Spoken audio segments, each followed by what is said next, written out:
కాకినాడ రమణయ్యపేట ఈశ్వర్ నగర్లో అనుమతులు లేకుండా ఏర్పాటు చేసిన చర్చిని తొలగించాలని వివిధ హిందూ సంఘాల నాయకులు డిమాండ్ చేశారు. హిందువుల నివాసాల మధ్య చర్చి ఏర్పాటు చేసి వివాదాలకు కారణమవుతున్నారని ఆరోపించారు.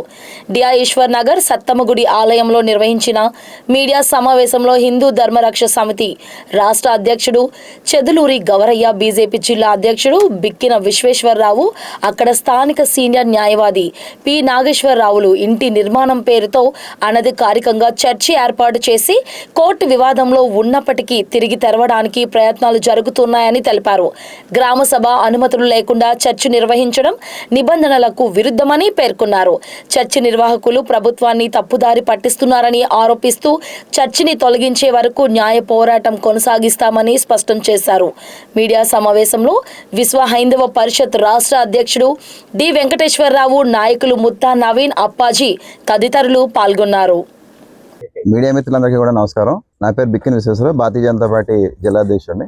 ఇక్కడ ఈశ్వర్ నగర్ లో హిందువులు చాలా, మొత్తం ఈ కాలనీలో ఉన్నటువంటి వ్యక్తుల్లో 99% ఆఫ్ ద పీపుల్ అందరూ కూడా హిందూస్ ఉంటారండి ఈ లోకల్ లొకాలిటీలో. ఇక్కడ గతంలో ఎప్పటి నుంచో కూడా ఇక్కడ అమ్మవారి టెంపుల్ ఉండడం, ఇదంతా కూడా ఒక రకమైనటువంటి వాతావరణం, హిందూ వాతావరణం అనేటువంటిది ఈ ప్రాంతంలో ఎప్పటి నుంచో ఉన్నటువంటి పరిస్థితి. అయితే 1932 నుండి కూడా మేము ఇక్కడ చర్చి కట్టాం. అంటే ఈ ఏరియానే లేదు, 32లో చర్చి ఎక్కడ వస్తుందండి? సో అది మీనింగ్లెస్ కాన్సెప్ట్. అది నేను సోషల్ మీడియాలో పెట్టడం చూశాను. వాళ్ళు ఎవరెవరో ఇక్కడ చర్చి కట్టుకుంటాను లేదా ఇల్లు కట్టుకుంటాను అనేటువంటి క్లారిటీ లేనటువంటి ఒక వ్యక్తి, ఆయన ఇక్కడ ఒక పర్మిషన్ కోసం అని చెప్పి పంచాయతీ వారిని అప్రోచ్ కావడం, పంచాయతీ వారు ఇందాక మా పెద్దలు తెలియజేసినట్టు ఏ విధమైన పర్మిషన్ ఇవ్వకపోయినా సరే ఇచ్చామని చెప్పేసి ఒక రాంగ్ పేపర్ తీసుకురావడం, తర్వాత మా వారు పెద్దలందరూ కలిపి ఈ ఇష్యూ కోసం అని చెప్పేసి హైకోర్టుని కూడా ఆశ్రయించడం, హైకోర్టు వారు కూడా తక్షణమే స్పందించి జిల్లా కలెక్టర్ గారికి నివేదిక పంపమని కోరడం, ఇవన్నీ జరిగినాయి. మీకు అందరి నుంచి కూడా మీరు వింటా ఉన్నారు. 1990 నుంచి చేసుకుంటున్నాడు. కానీ అనుమతులు లేవు. 1990లో కట్టుకుంటే 1990 నుంచి అనుమతి తెచ్చుకోవాలి కదా.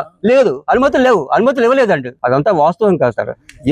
చర్చి నిర్మాణం చేయాలి అంటే అంబేద్కర్ గారు ఒక అద్భుతమైనటువంటి చట్టాన్ని ఒకటి అందించారు. అదేంటంటే భారతదేశంలో ఎక్కడైనా సరే ఒక చర్చి కానీ మసీదు కానీ నిర్మాణం చేయాలంటే అక్కడ ఉన్నటువంటి హిందువుల యొక్క అనుమతి తీసుకోవాలి.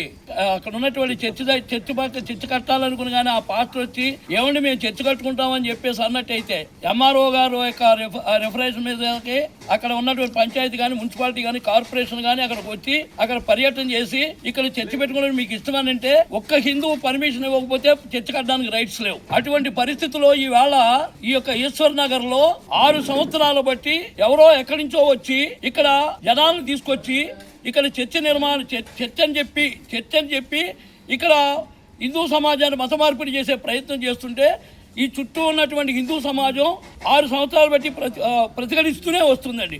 ఇక్కడ పక్కనే ఇక్కడ అమ్మవారి గుడి కూడా ఉంది. అయినప్పటికీ కూడా వారు ఇష్టానుసారంగా ఇక్కడ ప్రవర్తిస్తూ ఈ చర్చ చేస్తుంటే మేము హైకోర్టుకి వెళ్ళడం జరిగింది, రకరకాలు చేసాం. కానీ అయినప్పటికీ ఇప్పటికీ కూడా పర్మిషన్ తీసుకోలేదు ఈ చర్చి.